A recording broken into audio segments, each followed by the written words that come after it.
आ बहू ने ससुर की इच्छा पूरी की। बनी घटना। राजस्थान के नागौर जिले के एक छोटे से कस्बे खीवसर में रहने वाले मोहनलाल जाट की उम्र अब 60 के पार हो चुकी थी।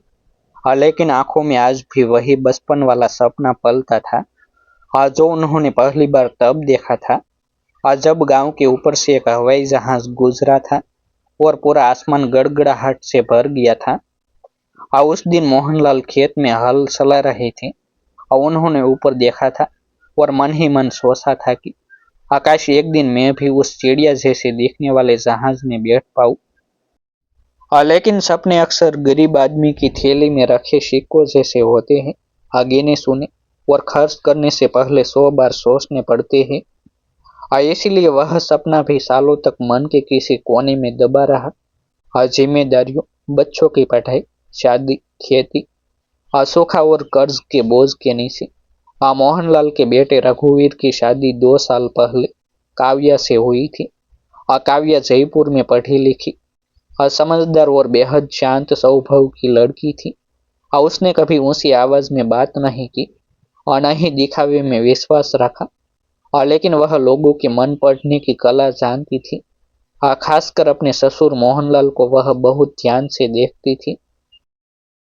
कैसे वह टीवी पर हवाई जहाज उड़ते देखते तो अचानक चुप हो जाते। कैसे किसी रिश्तेदार के फ्लाइट से आने की खबर सुनकर हल्की सी मुस्कान उनके चेहरे पर आती और अगले ही पल बूझ जाती। काव्या समझ चुकी थी कि यह सिर्फ यात्रा नहीं, एक अधूरा सपना है। एक दिन काव्या ने देखा कि मोहनलाल पुराने अखबार में छपी एक तस्वीर को देर तक देख रहे थे। और तस्वीर में एक बुजुर्ग आदमी विमान की खिड़की से बाहर झांक रहा था। काव्या ने हल्के से पूछा, बाबूजी, कभी आप भी फ्लाइट में बैठना चाहते थे? सवाल सुनते ही मोहनलाल से चौंक गए। फिर हल्की हंसी हंसते हुए बोले, अरे बहू, ये सब बड़े लोगों के शौक होते हैं, हमारे लिए तो बस देखने भर की चीज है। लेकिन उनकी आंखें कुछ और ही कह रही थी। उस दिन काव्या ने मन ही मन एक फैसला कर लिया। बिना किसी को बताई, बिना शोर की, बिना एहसान जताई। कुछ हफ्तों बाद रघुवीर के काम से जयपुर जाना तय हुआ। काव्या ने बड़े आराम से कहा, इस बार ट्रेन छोड़ देते हैं, बाबूजी को भी साथ ले चलते हैं, थोड़ा घूम जाएंगे।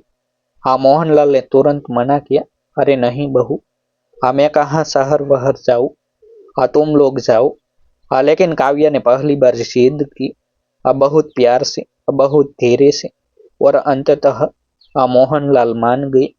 उन्हें तब भी नहीं पता था कि यह यात्रा उनकी जिंदगी की सबसे यादगार यात्रा बनने वाली है। जिस दिन वे जयपुर एयरपोर्ट पहुंचे, मोहनलाल का दिल जोर जोर से धड़कने लगा।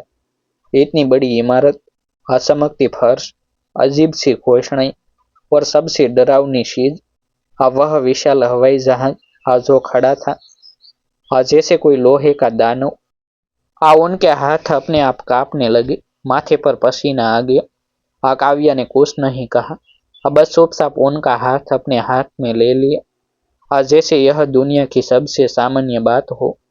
मोहनलाल ने उस पकड़ में अजीब सा सुकून महसूस किया। सिक्योरिटी चेक, बोर्डिंग पास, हर कदम पर मोहनलाल घबराते जा रहे थे। उन्हें लग रहा था कि कहीं कुछ गलत न हो जाए। कभी मशीन की आवाज से डर जाते, कभी अनाउंसमेंट सुनकर। लेकिन हर बार काव्या उनके कान के पास झुककर धीरे से समझाती, बाबूजी, यह सब सामान्य है, ऐसे ही होता है। उसकी आवाज में न उपदेश था, न दिखावा, बस अपनापन था। और शायद ऐसे अपनापन ने मोहनलाल को वहां तक पहुंचा दिया जहां वे कभी सपने में भी नहीं पहुंचे थे। जब वे फ्लाइट में बैठे, मोहनलाल की सीट खिड़की के पास थी। लेकिन उस वक्त उन्हें बाहर देखने की हिम्मत नहीं हो रही थी।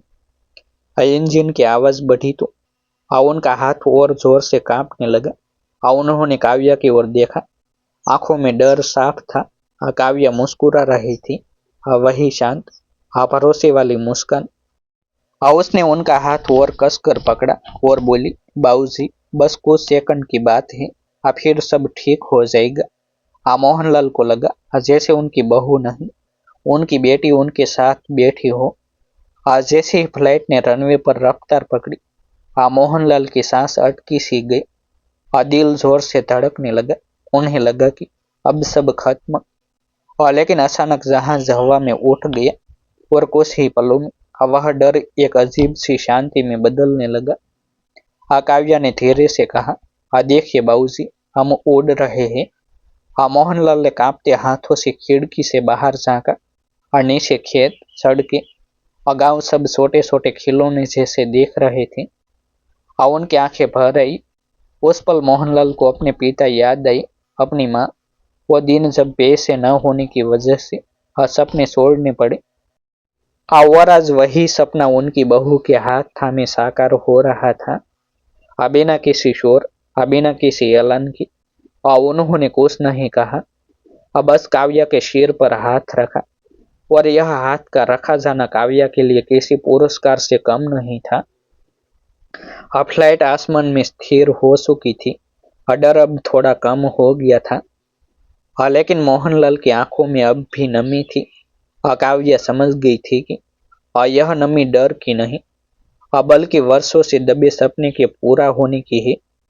उसने कुछ नहीं पूछा, बस उनके साथ बैठी रही, बाहर के बदलते आसमान को देखते हुए, जैसे दो पीढ़ियां एक ही खिड़की से जिंदगी को देख रही हो। फ्लाइट जब अपने तय समय पर जयपुर एयरपोर्ट की ओर उतरने लगी, तो मोहनलाल के भीतर का डर अब पूरी तरह खामोश हो चुका था।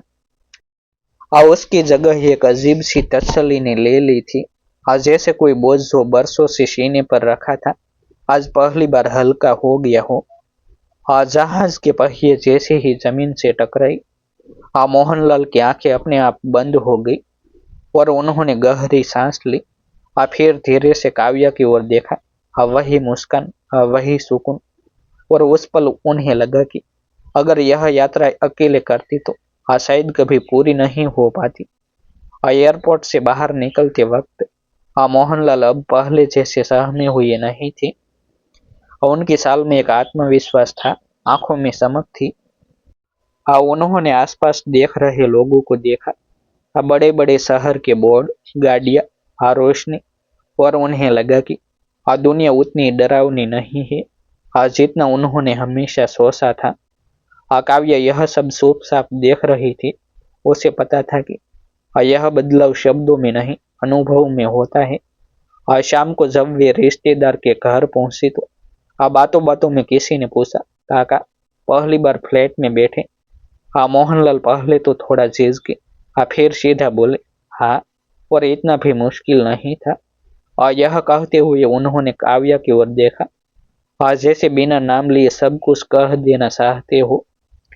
कमरे में बैठे लोगों ने जब बहू की तारीफ देखा तो कुछ के चेहरे पर हैरानी थी, कुछ के चेहरे पर सम्मान। और काव्या हमेशा की तरह शांत रही। रात को जब सब सो गए, मोहनलाल देर तक जागते रहे। उन्हें नींद नहीं आ रही थी। खिड़की से बाहर देखते हुए उन्होंने सोचा कि उन्होंने कितनी चीजें सिर्फ डर की वजह से छोड़ दी, कितने सपनों को उम्र का बहाना बनाकर दबा दिया। और आज उनकी बहू ने बिना कहे उन्हें सिखा दिया कि डर को हाथ पकड़कर भी पार किया जा सकता है। उसी रात उन्होंने एक फैसला किया, जो शायद उनकी उम्र के लोग कम ही लेते हैं।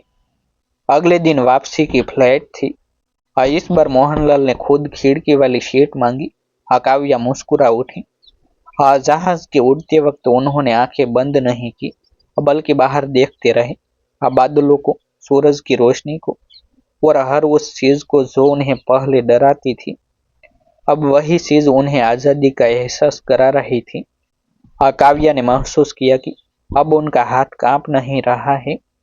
और यह इस कहानी की सबसे बड़ी जीत थी। गांव लौटने के बाद मोहनलाल पहले जैसे नहीं रहे। चौपाल पर बैठे लोगों को उन्होंने अपनी उड़ान की कहानी सुनाई, बिना शेखी के, बिना दिखावे के, लेकिन एक सच्चाई के साथ। और जब किसी ने कहा बुढ़ापे में ये सब ठीक नहीं, तो मोहनलाल मुस्कुराए और बोले, डर छोड़ना हर उम्र में ठीक है। यह सुनकर कई लोग चुप हो गए। सबसे बड़ा बदलाव तब दिखा जब मोहनलाल ने अपनी पोती को पास बुलाकर कहा, बेटी, जो सपना देखे ना उससे डरना मत, चाहे वो जमीन पर हो या आसमान में। काव्या यह सुनकर दूर से सब देख रही थी। उसकी आंखें भर आई। उसे लगा कि उसने किसी को सिर्फ सफर नहीं कराया, बल्कि उसकी सोच को भी नई दिशा दे दी। इस कहानी में कोई बड़ा चमत्कार नहीं था, न कोई हीरो जैसा कारनामा, बस एक बहू का शुभ साप निभाया गया रिश्ता था, जिसने ससुर के डर को थाम लिया, बिना सवाल किए, बिना दुनिया को दिखाई। और शायद इसीलिए यह कहानी हर उस घर की है जहाँ रिश्ते शब्दों से नहीं, साथ बैठने और हाथ पकड़ने से मजबूत होते हैं। अगर आपको भी यह कहानी छू गई हो, अगर आपको भी लगता है कि रिश्तों की असली उड़ान शोर में नहीं, खामोशी में होती है, तो इस कहानी को आगे बढ़ाई, क्योंकि हो सकता है आपकी एक शेयर किसी और के सपने को भी आसमान दिखा दे। अगर यह कहानी आपको दिल से छू गई हो, अगर ससुर और बहू के इस अनकहे रिश्ते में आपको अपने घर की झलक दिखी हो, तो इस वीडियो को लाइक जरूर कीजिए, क्योंकि आपका एक लाइक ऐसी कहानियों को आगे बढ़ने की ताकत देता है। ऐसे शेयर करें अपने परिवार और दोस्तों के साथ, ताकि हर उस सपने तक यह कहानी पहुंचे जो उम्र या डर की वजह से अधूरा रह गया है। ऐसे ही सच्चे, भावनात्मक और दिल को छू लेने वाले किस्सों के लिए हमारे YouTube चैनल को अभी सब्सक्राइब करें और बेल आइकन दबाएं, ताकि अगली कहानी सबसे पहले आप तक पहुंचे। फिर मिलते हैं एक नई स्टोरी के साथ। आभार। जय हिंद, जय भारत। वीडियो को लाइक और हाइप करना ना भूलें।